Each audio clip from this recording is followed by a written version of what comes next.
কবি কয় ও যদি থাকে নসিবে আপনি আপনি আসিবে, কত কম না থাকিলে আর আসতে পারবে না পানো বন্ধু রে, এই মাপিলে আসতে পারবে না।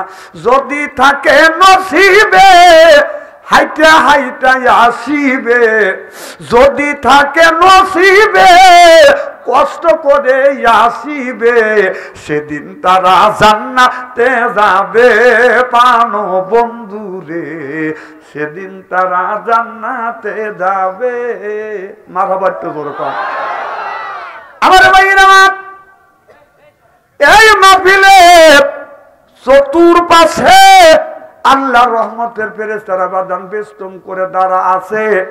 আল্লাহ বলছে এ ফেরেশতা যা দেখ আমার শত শত হাজার হাজার বান্দা কোরআনের মাহফিলে গেছে, ওই জায়গা তোমরা বেষ্টন করে দাঁড়িয়ে থাকো, গেরুয়া করে দাঁড়িয়ে থাকো, একটা পাপী মানুষ যেন ওই জান্নাতের বাগানের মধ্যে প্রবেশ করতে না পারে। আল্লাহ বলেছেন বিদায় আপনার চতুর্দিকে মাহফিলের চতুর্দিকে আল্লাহর রহমতের ফেরেশতা গেরুয়া করে দাঁড়া আছে। চিল্লে এখন মারহাবা। আল্লাহ বলছেন একটা পাপী মানুষ যেন এই জান্নাতের বাগানের মধ্যে প্রবেশ করতে না পারে। সুবহানাল্লাহ। তাহলে এই হাদিস হিসাবে অনুযায়ী আমরা জানতে পারলাম আমরা যারা কোরআনের মাহফিলে আসছি সকলেই আমরা নিষ্পাপ। কি পাপ? নিষ্পাপ। রাত যখন 12টা হবে আল্লাহ আসমানের দরজা খুলে খুলে যাবে, পৃথিবীর অফিস আদালত গুণবাদান বন্ধ হয়ে যাবে, মানুষ ঘুমিয়ে পড়বে। রাত যত গভীর হবে টাস টাস করে আল্লাহর রহমত বর্ষিত হবে। আল্লাহর বান্দা কোরআনের মাহফিল থেকে যখন বের হয় না আল্লাহর ফেরেশতারা ডেকে বলে আল্লাহ তোমার বান্দারা তো কোরআনের মাহফিল থেকে বের হচ্ছে না। ও মাওলা কোরআনের কথা, হাদিসের কথা, তোমার কথা, তোমার বন্ধুর কথা, কবরের কথা, হাসরের কথা, মিজানের কথা শুনতেছে। আল্লাহ তোমার বান্দার গুণর বোঝা তো আমাদের সহ্য হচ্ছে না। আল্লাহ রে এখন কি করব?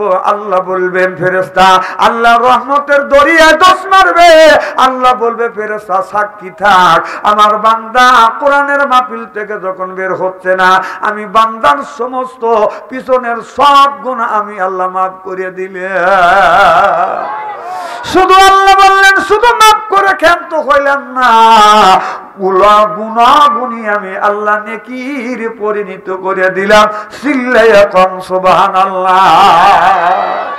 তাহলে এই হাদিস হিসাবে আমরা জানতে পারলাম আমরা যারা কোরআনের মাহফিলে আসছি বসছি সকলেই আমরা কি পাপ? নিষ্পাপ। কিছু মানুষের অত ঠেকা পড়ে নাই যে গুনাহ নিষ্পাপ হয়ে আসছি গুনাহ নিয়ে যাব, নাকি কথা কয় না, কথা কয় না। নিষ্পাপ হয়ে আসছি গুনাহ নিয়ে, তা আমি কি কোরআনের মাহফিলে যাবো গুনাহ মাপের লেগে? আমার ভাইরা আমার ভালো করে লক্ষ্য করে শুনুন। আল্লাহ বললেন ইযা কুরিয়াল কুরআনু ফাসতামিউ লাহু ওয়া আনসিতু লাআল্লাকুম তুরহামুন। আল্লাহ বললেন যেই জায়গা যে অবস্থায় কোরআন আর হাদিসের কথা আলোচনা হয় ওই জায়গায় আল্লাহ রহমত বর্ষিত হয়। আল্লাহর এক বন্দি রহমত যদি বাদান কোন হাতের উপরে পড়ে হয় গজমতি, মানুষের আপনার ওই যে আপনার হরিণের উপরে পড়লে হয় বেগুন কস্তুরি, এরপরে যদি ঝিনুকের মধ্যে পড়ে এটা হলো হীরা কাঞ্চন মুক্তা। এক বিন্দু রহমত আল্লাহর কোন বান্দার উপরে পড়লে এই বান্দা হয় আল্লাহর ওলি। আল্লাহর ওলি লা আল্লাকুম তোর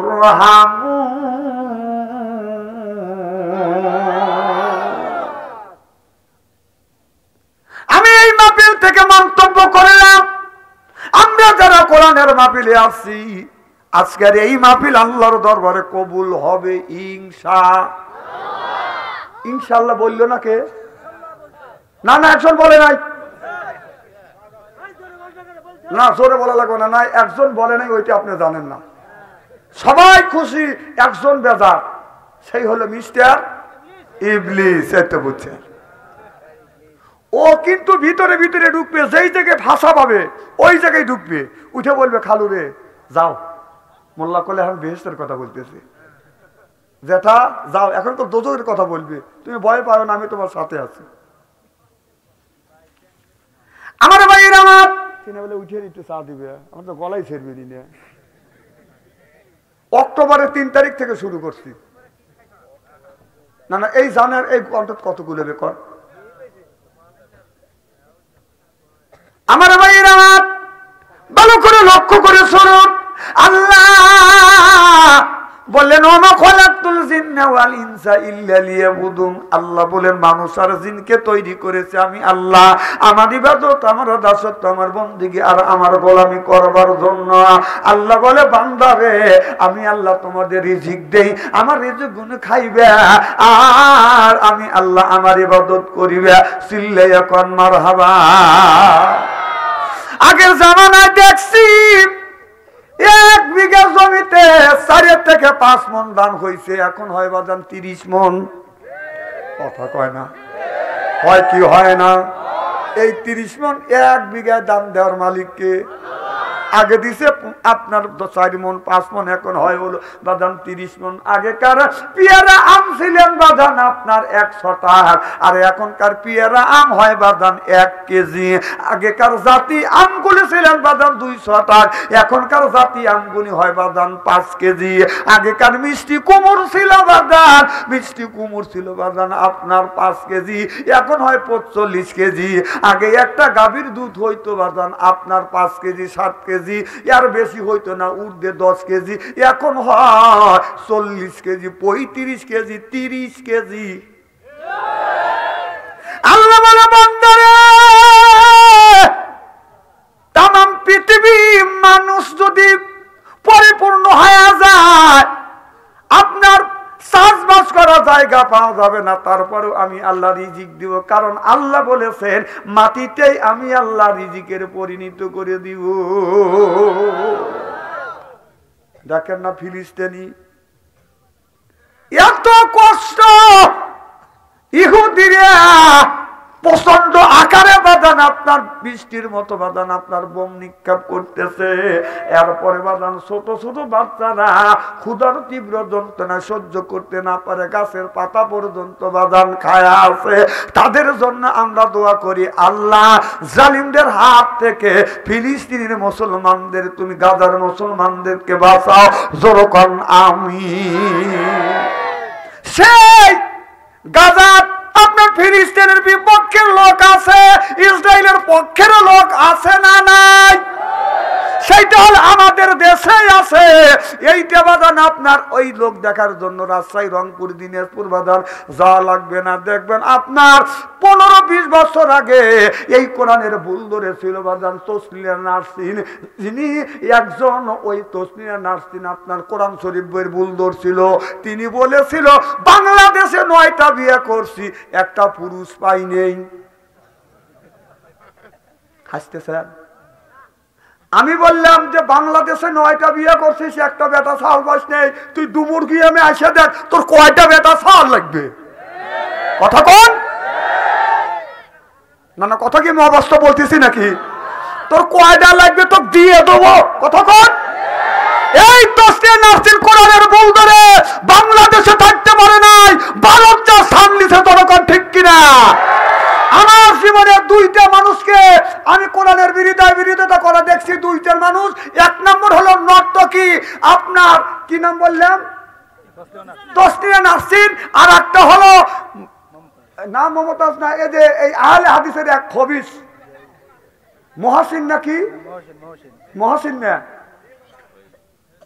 মুজাফফর বিন মুহাসিন, এই লোকটা আর তসলিয়া নার্সিন, তসলিয়া নার্সিনের সাথে মুজাফফর মুহাসিনের বিয়ে দেবো। কথা কয় না, কারণ ও কোরআনের ভুল ধরছে, ও কোরআনের ভুল ধরছে। তাই তসলিয়া নার্সিন একটা বেশ্যার নাম হলো মুজাফফর বিন মুহাসিন। এলো শয়তান নামে একটা রূপ ধরিয়া আছে। দাড়ি দেখছেন না? মিস্টার ইবলিসের দাড়ি এইরকমই আছিল, হচ্ছে বড় আছিল। এই বেটা মাঝে মাঝে ভেতনা তৈরি করে। কথা কন। আর এরাই মুসলমানের ঈমান নষ্ট করার জন্য একজনই যথেষ্ট। শোনেন, এই একটা গ্রামের মধ্যে যদি একটা দুষ্টু লোক থাকে, আমার কথা মনে হয় বুঝতেছে না, তাই না? পালের মধ্যে যদি আপনার 20টা গরু থাকে, আপনি তো গরু পালেন না, আমি ষাঁড় গরু পালি, গাভী গরু পালি। এই ষাঁড় গরুর মধ্যে 20টা গরুর মধ্যে গুতইলে গরু একটা থাকলি একটাই পাল নষ্ট করে। গ্রামের মধ্যে একটা সন্ত্রাস থাকলে এই গ্রামে তার সৃষ্টি করার জন্য একজনই যথেষ্ট। বাংলাদেশে হাজার হাজার কোটি কোটি ইমানদার মুসলমান থাকতে তাকে নষ্ট করার জন্য, ইমানদারের ইমান নষ্ট করার জন্য মুসাফির মুহাসিন যথেষ্ট, তসনিয়া নাসির বেশি যথেষ্ট। ওকে এখন বাদ আছে মুসাফির মুহাসিনের সাথে বেশি তসনিয়া নাসির বিয়ে দেবো, কারণ ও কোরআনের ভুল ধরছে, না না, এই ওয়াজ তো তোমরা করো না, তোমরা খালি দোয়া করে আল্লাহ বেহেশতে দিও, গুতনি দিয়ে দিবে আল্লাহ তোমার। বাচ্চা অন্তরে এই ওয়াজ করা লাগে, গরিবের সাইনে আজকে ধরছি, ফিতনা তৈরি করে ভালোছে বাংলাদেশে। যেটা ওয়াজিব না, ফরজ না, সেটা নিয়ে দ্বন্দ্ব। এখানে হাত বাঁধা যাবে না, এখানে বাঁধা লাগবে, এগুলি বাঁধা যাবে না। এগুলি কি? হ্যাঁ, সারা বিশ্বে কোনো দ্বন্দ্ব নাই, আর এই দ্বন্দ্ব নিয়ে ওরা আছে। গেলি পারি এটা ভালো না, এটা ভালো না, ওই ভালো, কারোটাই ভালো না, খালি ওই গেলেটা ভালো। একটা লোকের যদি বাপের নাম 10টা হয়, হে লোকগুলি কি ভালো মনে করা যায়? নাম হলে হালে হাদিস, তাহলে হেজাতি, রভাদান, তাহলে সালাবি, মানহাজাবি। এ তোর নাম কত দিকে রে? তোর বাপ কয়টা রে? জানোয়ার, কথা কন। আর আমরা হানাফি মাযহাবের লোক, আমরা এক নামই বলি। তোর এত নাম আসে কোত্থেকে রে?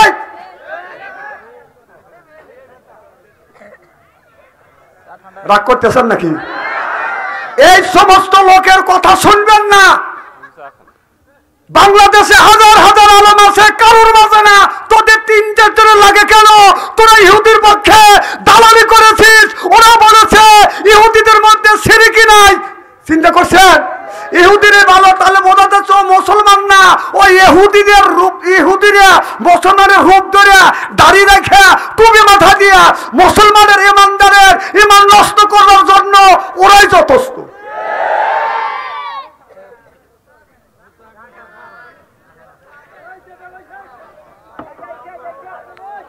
এটা চাইবে চুপে বসে লা ইলাহা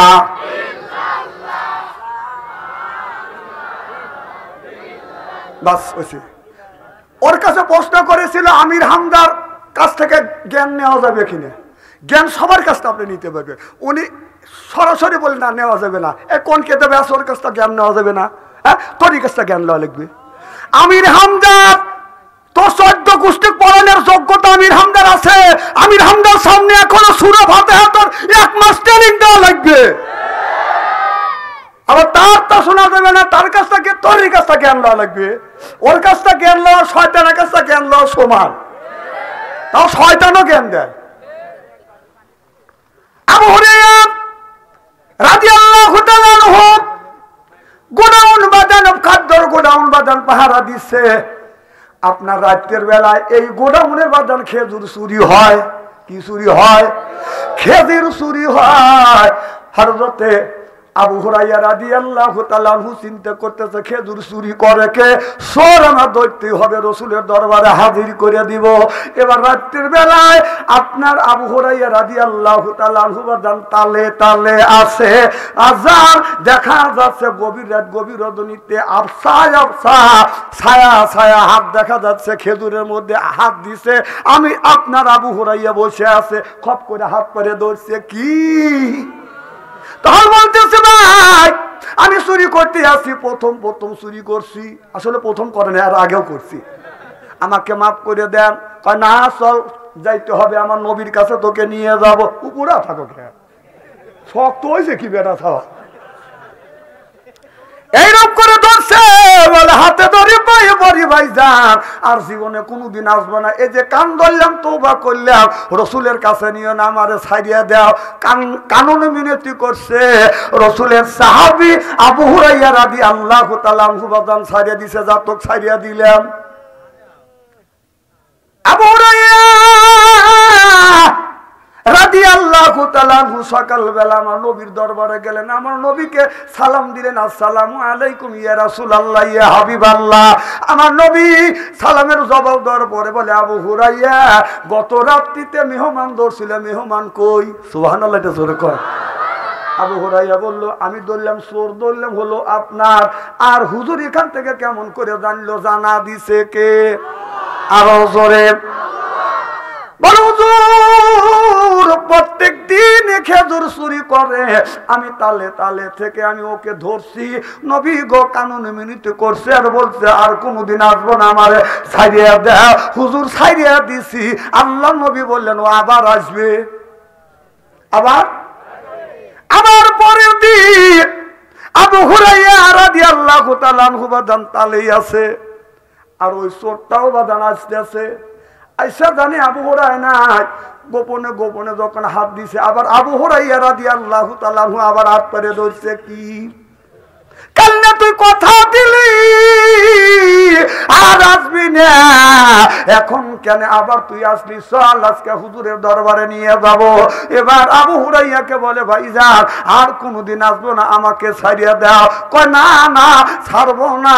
কয় আমি হাতে ধরি পায়ে ধরি, আপনি আমাকে ছাড়িয়ে দেন। কয় ছাড়বো না, এমন কানুন মিনতি করছে ভাইজান আর কোনোদিন আসবো না, এই যে তওবা করলাম আর কোনোদিন আসবো না। দয়ার শরীফ আবু হুরাইরা রাদিয়াল্লাহু তাআলা আনহু বাদান ছাড়িয়ে দিলেন, চলে গেলেন। সকালবেলা রসুলের দরবারে হাজির হয়ে গেলেন। আল্লাহর নবী বললেন, আবু হুরাইরা রাত্রিতে মেহমান ধরছে, মেহমান কই? সুবহানাল্লাহ, এটা জোরে কয়। হুজুর কানুন মিনতি করছে, আমি ছাড়িয়ে দিছি। কয় আর তওবা করছে আর কোনোদিন আসবে না। রসুল বললেন ও আবার আসবে। পরের দিন তালে আছে, আবার রাত্রিতে বাদান আপনার ওই কি করছে, যা খাজুর নেওয়ার জন্য বাদার হাত দিছে, আবু হুরাইরা ধরছে। কি 2 দিন তোকে ছাড়িয়ে দিছে, আজকে ছাড়বো না, তুই রসুলের দরবারে চল। এবার বলে ভাইজান হাতে দড়ি পায়ে কই? হাতে পায়ে দলীয় হবে, আরো জায়গা দলীয়, তোকে ছাড়বো না, চল আজ তোকে রসুলের কাছে নিয়ে যাবো। বলে ভাই আবু হুরাইরা আমি আপনাকে একটা দোয়া শিখে দেই, আপনি যদি আমাকে ছাড়িয়ে দেন আর জীবনেও চোর আসবে না, আমি এই দোয়াটা শিখে দিব। বলে দোয়া শিখে দাও। বলে শোয়ার আগে তুমি আয়াতুল কুরসি যদি পড়ো আর জীবনে জিন শয়তান আর মানুষ শয়তান কোনোদিন আসবে না। এবার ওই চোরটাকে ছাড়িয়ে দিয়ে এবার আবু হুরাইরা রাদিয়াল্লাহু তাআলা আনহু আমার নবীর দরবারে হাজির হয়ে গেলেন। আল্লাহর নবী বলেন, আবু হুরাইরা তোমার মেহমান কই? বলে ছাড়িয়ে দিছি। কেন ছাড়িয়ে দিলা? বলে হুজুর আমারে দোয়া শিখাইছে, এই জন্য আমি ছাড়িয়ে দিছি। কি দোয়া শিখাইছে? বলল ইয়া রাসূলুল্লাহ ইয়া হাবিবাল্লাহ, আমারে ও শিখাইছে, ও আমাকে শিখাইছে, আমাকে শিখাইছে শোয়ার সময় যদি আপনার আয়াতুল কুরসি পড়ে যদি শুইতে পারে ওই বাড়িতে আর কোনোদিন চোর ঢুকবে না। রাসূল বললেন, মানুষ শয়তান হলেও হয়, ও শয়তান ঠিক, এটাও ঠিক আছে, কিন্তু কথাটা শিখাইছে সত্য। সুবহানাল্লাহ, তো জোরে কর। তাহলে দেখা গেল ওখান থেকে আবু হুরাইরা রাদিয়াল্লাহু তাআলা আনহু বাদান আপনার ওই আমলটা শিক্ষা নিল। তাহলে শয়তানের কাছ থেকে যদি আপনার ইলম শিক্ষা নেওয়া আমির হামদার কাছ থেকে নেওয়া যাইবে না কেন? আমি তো হাদিসের কথা বললাম, ঠেকাই হাদিস। এই আমির হামদার কাছে নেওয়া যাবে না, তোর মতো শয়তানের কাছে নেওয়া যাবে। এই জন্য ওর হাত থেকে যদি বাঁচতে চান আমি একটা দোয়া শিখে দেই, আয়াতুল কুরসি পড়বেন।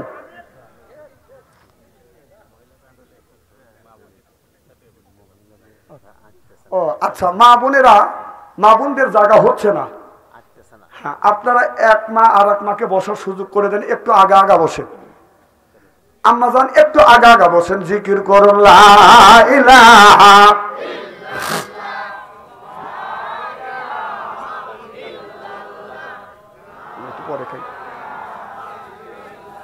লা ইলাহা, এই কলে মার বান্ধবেলা হাই কাজে লাগবে মরণ বেলা, এই কলে মার রৌশনীতে কবর হবে তোমার উজালা। লা ইলাহা লা ইলাহা লা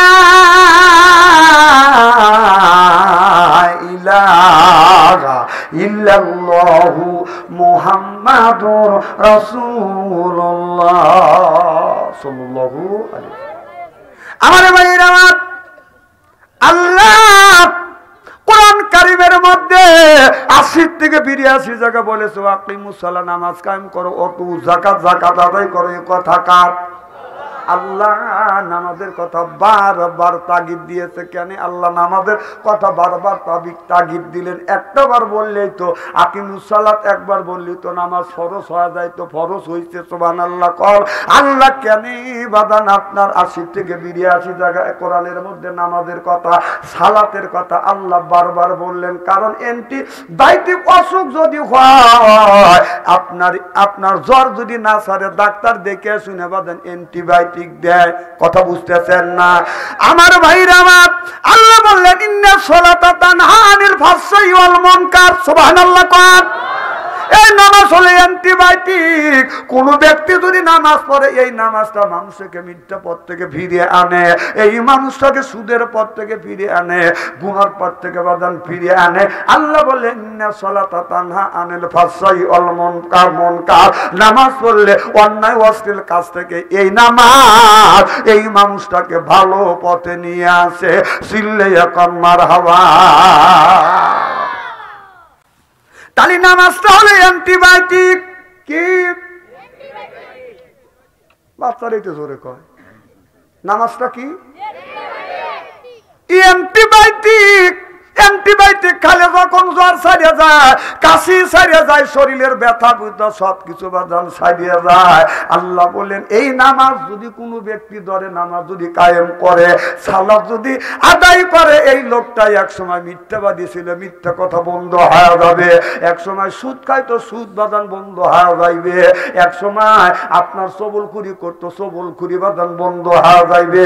আল্লাহ বলেছে ইন্নাস সালাতা তানহা আনিল ফাহশাই ওয়াল মুনকার। নামাজ পড়লে এই নামাজটা অন্যায় পাপাচার কাছ থেকে এই মানুষটা ফিরে লোকটাকে জান্নাতের পথিক বানিয়ে দেয়। সিল্লাইয়া কান সুবহানাল্লাহ। তাহলে নামাজের দরকার আছে না নাই? তাহলে নামাজ নিজেই পড়বো, বিবিরে নামাজ পড়াবো, ছেলে মেয়েকে নামাজের তাগিদ দিব। এখন ছেলে বড় হয়ে গেছে 20 বছর, এখন ছেলে নামাজ পড়ে না, মসজিদে যায় না, মসজিদ মুখে হয় না। কারণ বাবাই পড়ে না, ছেলে পড়িবে কি? বাবা যদি নামাজি হয়তো ছেলে নামাজি হয়। কবি বলেছে এত বড় হলে নামাজ পড়লে না, আল্লাহর হুকুম মেনে চলো না।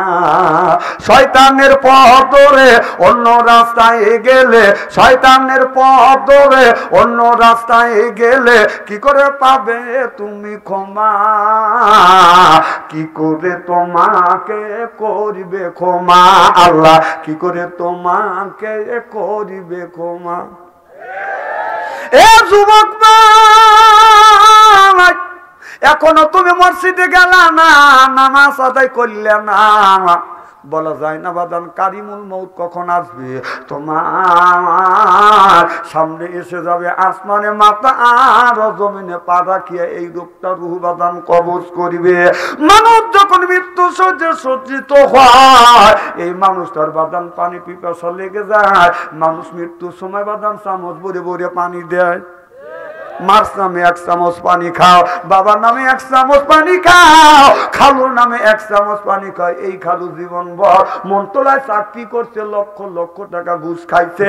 ঘুষ করে নামে পানি যখন দেয়, ওই মরণের সাথে যেই লোকটা মৃত্যু শয্যা সজ্জিত হয়, ওই লোকটা শুধু ডেক পারে। আপনার ওই ঘুষ করে নামে পানি দিছে, এই জন্য লোকটা ডেক পারতেছে। মৃত্যুর আগে আলেমের নামে পানি দাও, হাফেজের নামে পানি দাও, হাজিরি নামে পানি দাও। মৃত্যুর সময় লোকটা শান্তি পাবে। চিল্লাইয়া কোন ঠিক কিনে কবি বলে হাতে দরিয়া গাছে বাসা তালে মামা, হাতে দরিয়া গাছে বাসা তালে মামা, সরপতে দিদারে বাইয়া আবলুবে মা বুবে মা। কবি বলেছে 7 দরিয়ার 7 নদীর পানি যদি কণ্ঠের মধ্যে ডালা যায়, মরণের সময় ওই মানুষটার কোনোদিন পিপাসা নিবারণ হবে না। চিল্লাইয়া কান মারহাবা। এদিন রাসূল বলছে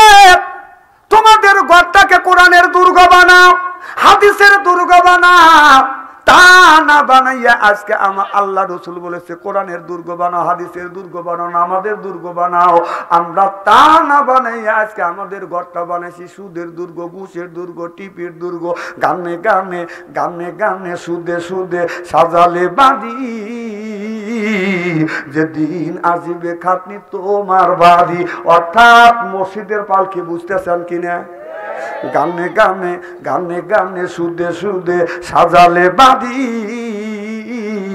যেদিন আসিবে খাটনি তোমার বাড়ি। আজরাইল এসে নিবে জানতে নে, সেদিন জানাজা হবে তোমার বাড়ি। যেরকম ঠিক কিনে এ যুবক,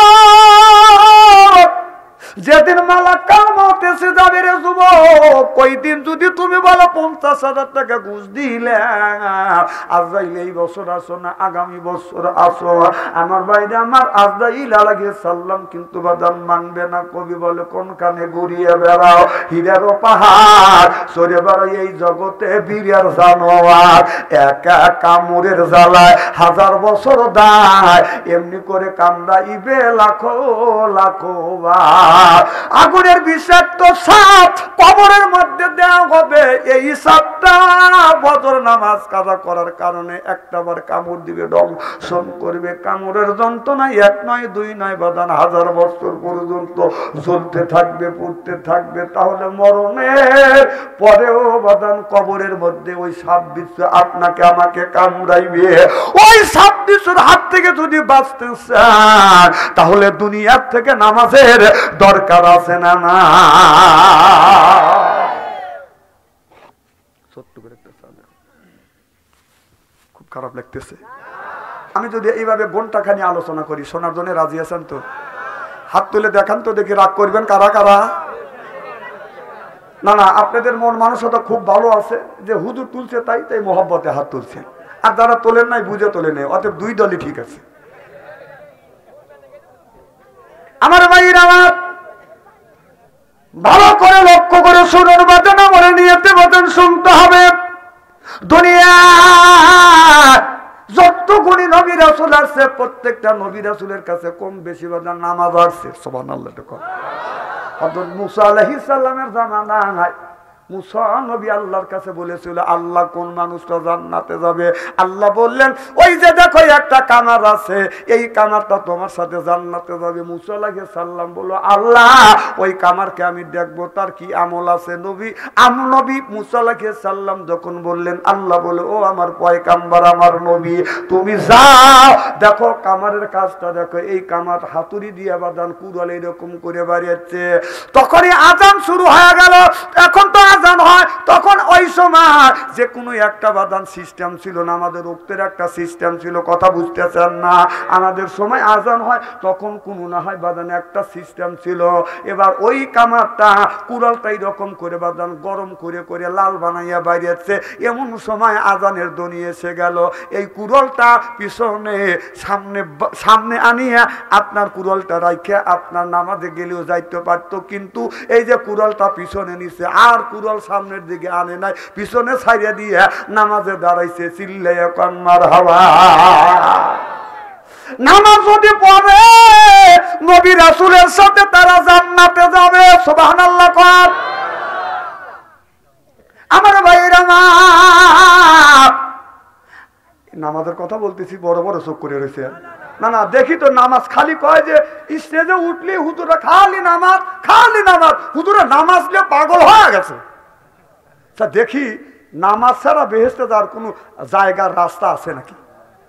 নামাজ ব্যতীত আল্লাহর জান্নাতে যাওয়ার যদি কোনো রাস্তা থাকে, সেই রাস্তা খুঁজে যদি পাওয়া যায়, তাহলে সেইটা যদি পাওয়া যায় সেটাই ভালো না? আর কথা কবে না, তাই তো। তাহলে নামাজ ছাড়া লোকও আছে। ডক্টর শহীদুল ইসলামকে জিজ্ঞেস করেছিল 11 জন বিজ্ঞান, ওরা তো আল্লাহকে মানে না, রসুল মানে না, কবরে করে বিশ্বাস করে না। ওরা বলে, there is no God, anything is nothing। নাউযুবিল্লাহ। আল্লাহ বলতে কেউ নাই, ভগবান বলতে কেউ নাই। হিন্দুরাও যদি হিন্দু হয় তারপরে ওরা আপনার মাটি দিয়ে মূর্তি বানাইয়া তাকে বাদন বদন করে মঙ্গল কালী, বর্ধ কালী, সুদর্ত কালী, অং অং শান্তি, গং সং গং শান্তি, রাম রাবাই অং শান্তি, অং শান্তি, অং ফর ফর অং লাইলং মোহাম্মদ, তাও ওরা বিশ্বাস করে।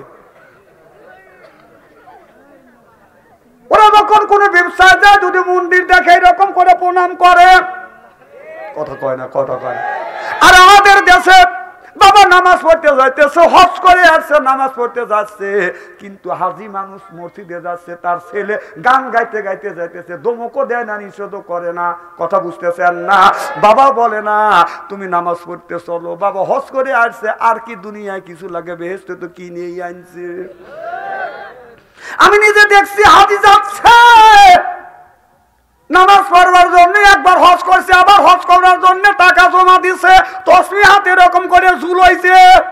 এই তুই তসবি টিপি বাড়তে মানুষকে দেখাইতেছ তুমি বুজুর্গ হয়েছে, কথা কয় না, কথা কয় না। না না, যারা তসবি নিয়ে রাস্তা দিয়ে ঝুলতে ঝুলতে যায়, কি বুঝায়, কি বুঝায়? বড় বুজুর্গ হয়েছি না, বুজুর্গ না, তুই বেজির্গ, কথা কর। কথাকে অবাস্তব বলতেছি। ও বাড়ির মধ্যে তোমার তসবি টিপা দেখি না, রাস্তার বাড়িলে পকেট থেকে তসবিলে ভাই করে টিপে দাও যে দেখো আমি কত আল্লাহর ওলি হয়েছি, অথচ তোর ক্ষেতের সাথে তুই তো কত ভালো মানুষ, একটা ক্ষেতের আতাল আছে সোজা, তুই সাইডে সাইডে বাঁকা করছিস। কথা কয় না, কথা কয় না। না না, খুব খারাপ লাগতেছে নাকি? না না, আমার ওয়াজ লাগে বললি তো কিছু লোক কষ্ট কষ্ট লাগতেছে ওয়াজ।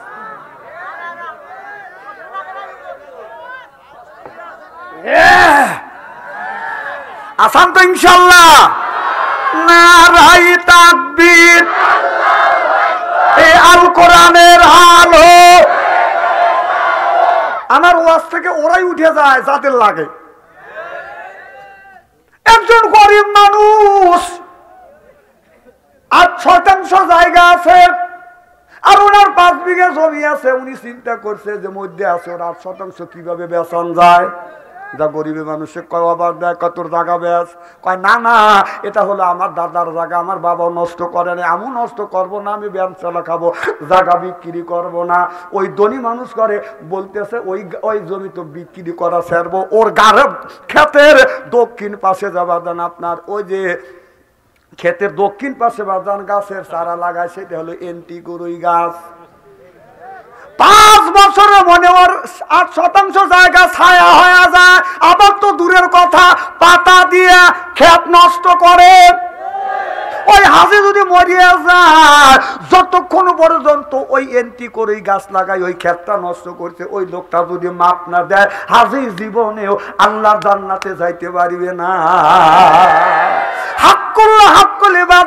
একটা আল্লাহর হক, একটা বান্দার হক। আল্লাহ বলে বান্দা আমার হক তুই নষ্ট করলে, নামাজ পড়িস নাই মাফ করবো, রোজা রাখিস নাই মাফ করবো, হজ করিস নাই মাফ করবো, তবে আমার বান্দার হক নষ্ট করিস না, আমি আল্লাহ জীবনে মাফ করব না। ওইগুলি সারিয়ে দেন, বাদ দেন।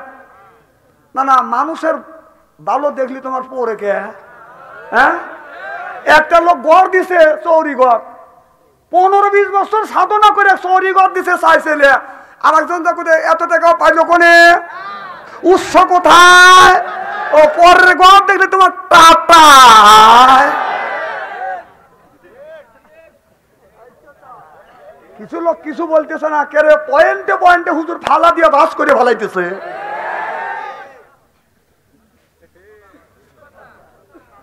ওখান থেকে ছাড়িয়ে আছে।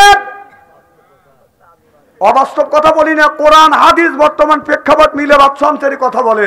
এটা সিরাজগঞ্জের পোলা, খালি খায় সেদ্ধ তোলা, আবার 80 টাকা তোলা।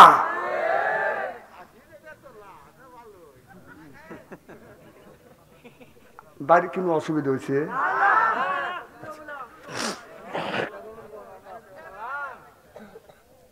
আমার ভাইয়ের আমার কি জানে বলতেছিলাম, আমার ভাইয়ের আমার আমাদের দেশে আছে একজন যদি ভালো চলে, ভালো চলা দেখতে পারে না, ও কিভাবে ভালো চলে যাতে না চলতে পারে সেই ব্যবস্থা করে। আল্লাহ কয় এইগুলি কইরো না, অর্থ দেওয়ার মালিক আমি আল্লাহ। আল্লাহ বললেন কুলিল্লাহুম্মা মালিকাল মুলকি তুতিল মুলকা মান তাশা। আল্লাহ বলেন আমি আল্লাহ ইচ্ছা করলে যাকে আমি বাদশা বানাইতে পারি, আর যাকে ইচ্ছা তাকে আমি আল্লাহ ফকির বানাই। এ কথা কার? অত ইজ্জত মান তাশা, অত জিল্লু মান তাশা। ইজ্জত দেনেওয়ালার মালিক আল্লাহ, সিনে দেওয়ার মালিক কে? আল্লাহ ইজ্জত দেয়, আল্লাহ ইজ্জতটা বাদান সিনে নেয়। আল্লাহ যদি ওকে ইজ্জত দেয়, তোমার মতো লোক পাওয়াটা নিয়ে করবে কি? মানুষের ভিতরে তিনটে নফস আছে, নফস মুতমাইন, নফস আম্মারা আর নফস লাওমা। নফস আম্মারা খারাপ, নফস মুতমাইন, নফস মুতমাইন ইন্নাতির দিন, নফস মুতমাইন। আল্লাহ কোরআনের মধ্যে বলেছে নফস মুতমাইনের কথা। আল্লাহ কোরআনের মধ্যে বলছে এই নফস মুতমাইন ইন্না, নফস মুতমাইন ইন্না। এই নফস মুতমাইন ইন্না হলো বাজান আপনার নবী রাসূলদের নফস, সাহাবীদের নফস। এটা হলো জান্নাতি নফস। সুবহানাল্লাহ।